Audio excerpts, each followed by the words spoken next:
کہ جب متقی لوگوں کے لیے اچھا ٹھکانہ ہے، وہ اچھا ٹھکانہ کیا ہے؟ جنات عدن، ہمیشگی کے باغ ہیں،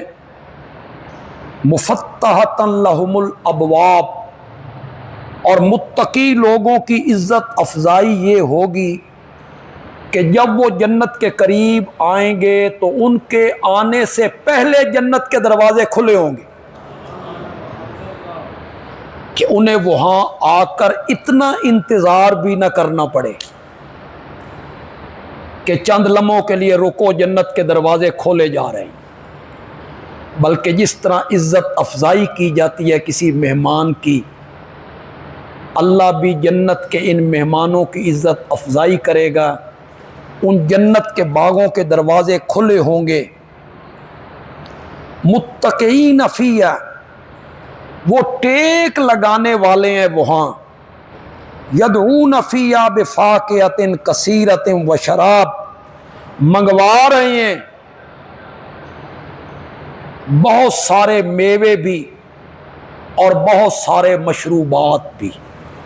جو دل کرے گا وہ کھانے کی چیز منگوا لیں گے، پھل منگوا لیں گے، جو دل کرے گا پینے کی چیز منگوا لیں گے، اور ان کے پاس نیچی نگاہوں والی ہم عمر بیویاں ہوں گی،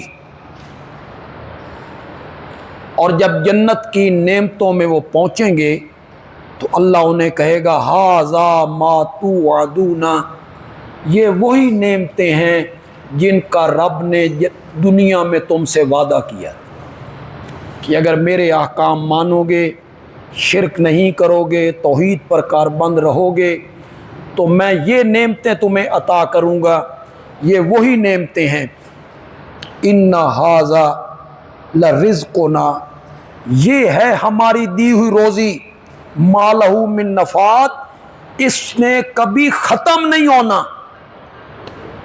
جتنی نعمتیں منگواتے چلے جاؤ، جتنے کھانے منگواتے چلے جاؤ، یہ نعمتیں جنت کی کبھی ختم ہو نہیں ہو۔ تو یہ متقی لوگوں کے لیے، مومنوں کے لیے بشارت ہو گئی، خوشخبری ہو گئی۔ انبیاء کے واقعات سے اسے جوڑیں گے تو یوں جوڑیں گے کہ جب عام مومن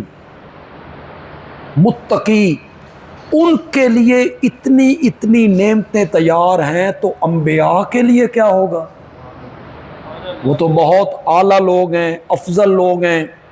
سب سے برتر لوگ ہیں۔ تو متقی لوگ، مومن لوگ، ان نبیوں کا کلمہ پڑھنے والے لوگ، ان کے لیے یہ نعمتیں ہیں۔ تو یہاں سے محسوس کر لو